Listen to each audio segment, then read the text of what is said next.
So you're thinking of riding Route 66 on a Harley and you're not sure how to go about it, or even if you can? Well, you've clicked on the right video, as even though I've only done it once and the entire trip was organised for me, I'm still prepared to call myself an expert and pass on my experience, insights and advice.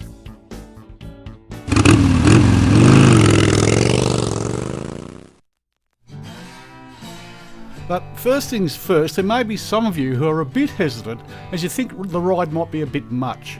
Well, sure, riding 4,500 kilometres through all sorts of weather and terrain, from congested cities to stinking hot deserts, does sound a bit taxing.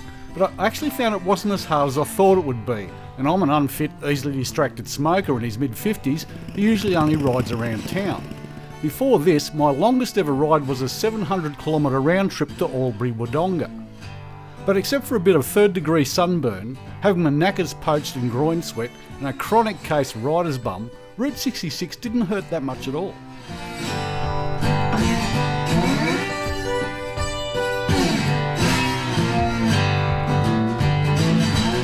The next thing that some may ask is it safe? Well, of course it's not safe. When you're riding a motorcycle on long, hot, tiring days on the right-hand side of unfamiliar roads, when you're used to driving on the left all your life, then there's a fair chance that at some point you're going to make a mistake.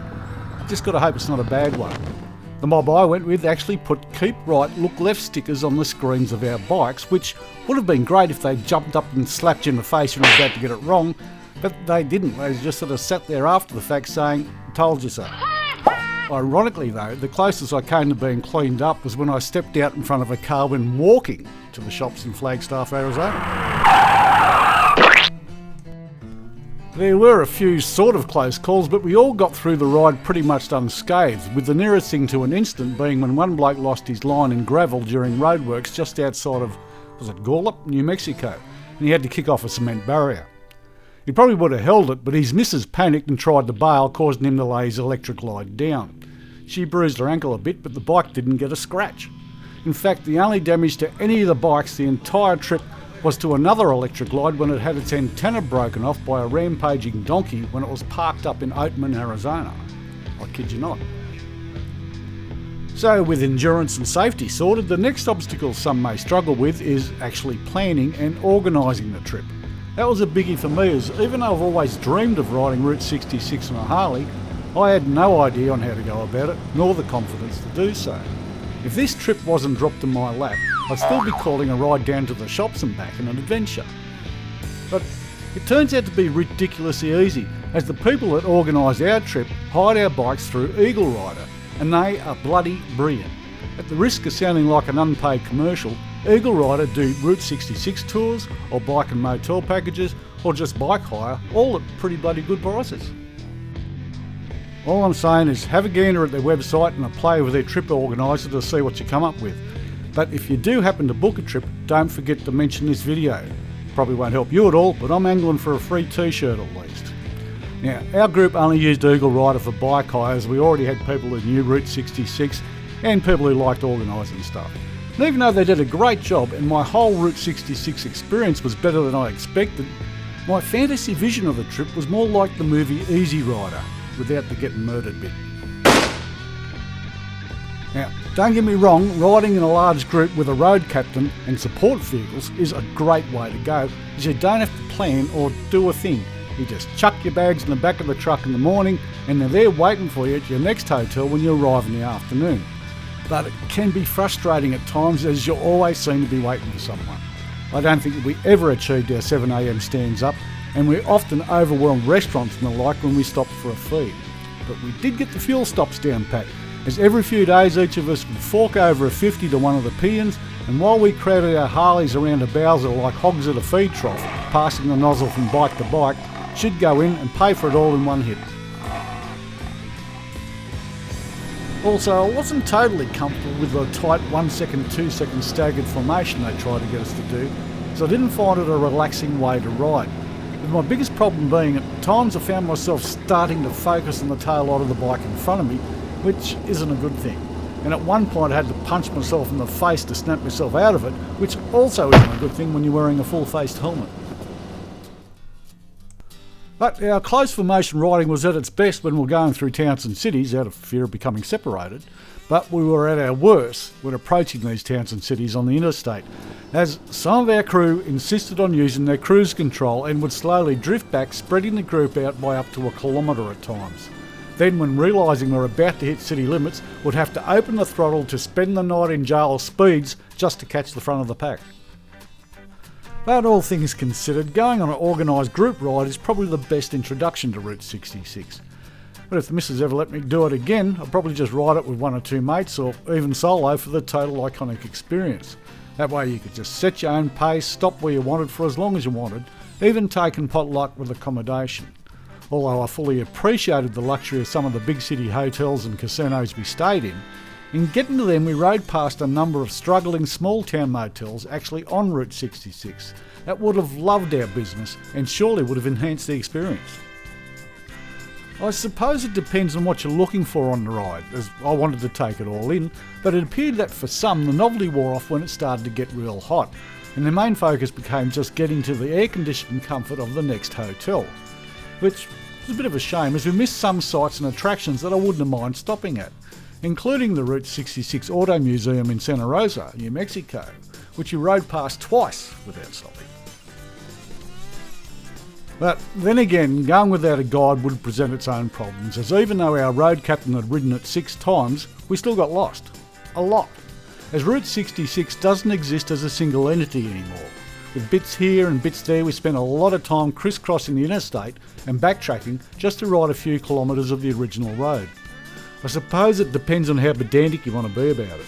I loved it, but I still laugh when I think of one of our group who looked like he was about to pass out from heat exhaustion, pleading to our road captain, "Do we have to ride every square inch of the bloody thing?"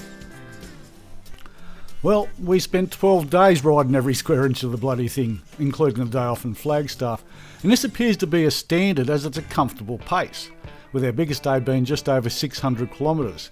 Now, we tacked a few days on at each end, which I recommend as you'll appreciate the chance to get over any jet lag and have a look around Chicago, and a day or two to look around LA while your arse denumbs. And make sure you start from Chicago, which is not only the traditional start of Route 66, it's the best way to do it. Because unless you have a thing about cornfields, the scenery gets more and more spectacular as you go. Anyway, if you do decide to go it alone or with a couple of mates, I strongly suggest you take one of them GPSs. But also note that some of our crew took their own and had a bit of trouble as they'll set up for Australia or something. And even after downloading the maps or whatever, they still struggled. But Eagle Rider hire out their own, all set up, ready to go. How's that t-shirt coming, guys?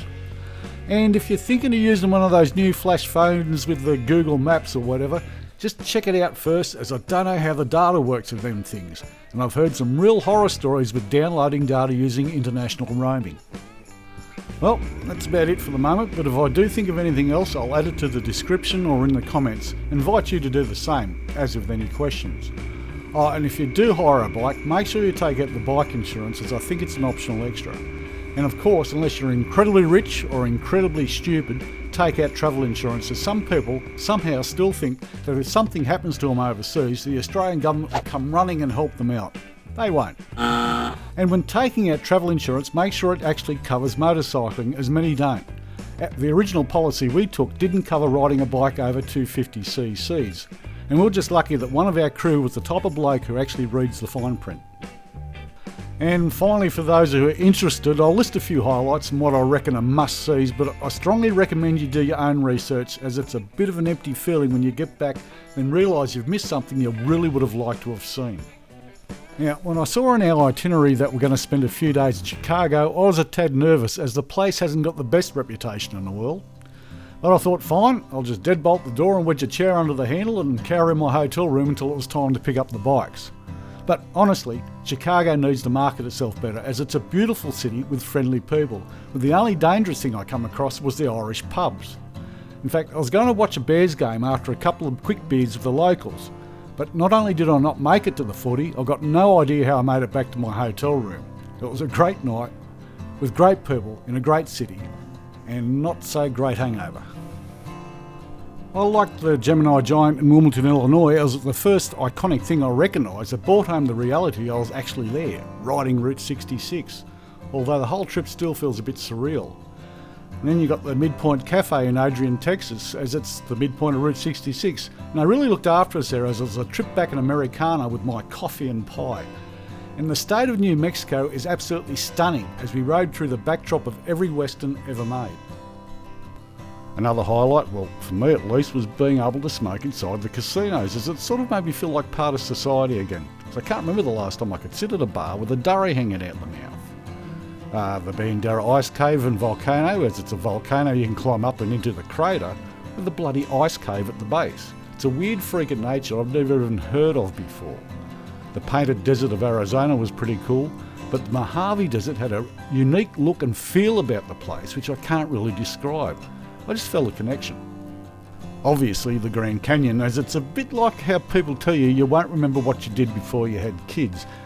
As even though people tell you how big and spectacular the Grand Canyon is, you still don't appreciate how big and spectacular it is until you see it.